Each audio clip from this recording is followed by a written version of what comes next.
Good morning students. पूर्व class रे आमे प्रिंटर विषय पढ़ी थे।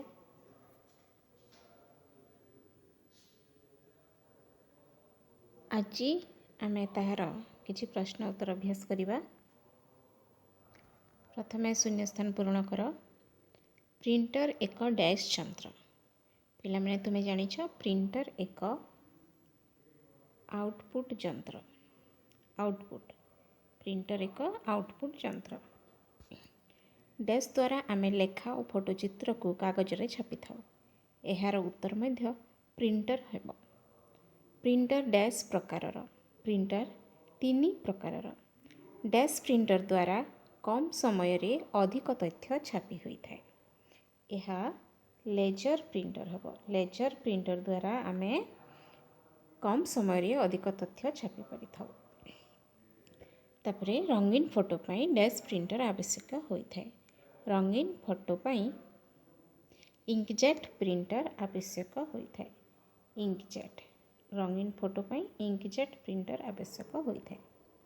ताले पिला माने जानिलो प्रिंटर एक आउटपुट यंत्र।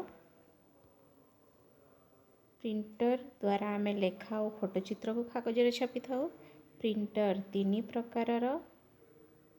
डैश प्रिंटर द्वारा कम समय रे अधिक तथ्य छापी होई थाए। यार उत्तर है लेजर प्रिंटर।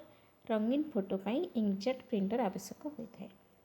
परवर्ती प्रश्न समस्त प्रश्नर उत्तर दियो। प्रिंटर कार्य लेख। पिला माने तुमे जानिलो प्रिंटर रे आमे जे कोनोसी तथ्य लेखा एवं फोटो चित्र को कागज रे छापी पारिबा। प्रिंटर केते प्रकारर सेगुड़िकर नाम लेख। प्रिंटर तीन प्रकारर। प्रिंटर तीन प्रकारर। प्रथम है डॉट मैट्रिक्स प्रिंटर।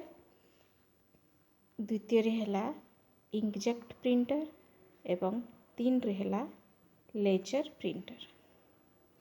प्रथम dot matrix printer inkjet printer एवं लेजर प्रिंटर। ताहले पिला माने एई सब प्रश्न गुड़िकर उत्तर तुमे निज कंप्यूटर खातारे लिखिबो।